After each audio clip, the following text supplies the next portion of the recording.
ಇಂದು ರಾತ್ರಿ ಆಕಾಶ ತುಂಬ ಶಾಂತವಾಗಿದೆ. ಚಂದ್ರನು ತನ್ನ ಮೃದುವಾದ ಬೆಳಕಿನಿಂದ ನಮ್ಮ ಹೃದಯವನ್ನು ನೆಮ್ಮದಿಗೊಳಿಸುತ್ತಿದ್ದಾನೆ.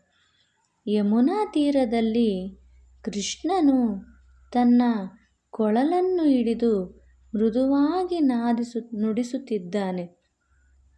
ಆ ನಾದವು ಹಕ್ಕಿಗಳಿಗೆ ನಿದ್ರೆ ಕೊಡುತ್ತದೆ, ಹೂವಿಗೆ ಮುಗುಳ್ನಗುವಂತೆ ಮಾಡುತ್ತದೆ ಮತ್ತು ನಿಮ್ಮ ಮನಸ್ಸಿಗೆ ಶಾಂತಿಯ ನೆಲೆ ನೀಡುತ್ತದೆ.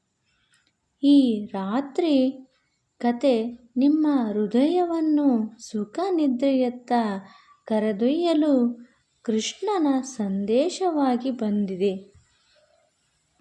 ಪ್ರಿಯ ಭಕ್ತನೇ, ನೀವು ದಿನವಿಡೀ ಮಾಡಿರುವ ಕಷ್ಟ, ದುಃಖ, ಚಿಂತೆ ಎಲ್ಲವನ್ನೂ ಈಗ ಬಿಡಿ.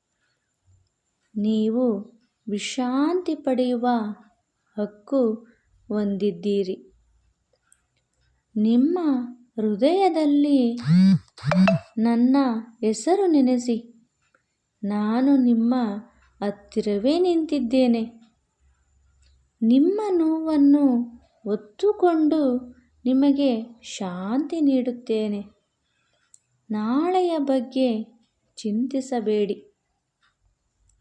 ಪ್ರತಿ ಬೆಳಗಿನಲ್ಲಿ ಹೊಸ ಅವಕಾಶ ಬರುತ್ತದೆ. ಇಂದು ರಾತ್ರಿ ಕೇವಲ ನನ್ನ ಕೊಳಲಿನ ನಾದ ಕೇಳುತ್ತಾ ಶಾಂತಿಯ ಕನಸಿನಲ್ಲಿ ಮಲಗಿ ಹೋಗಿ.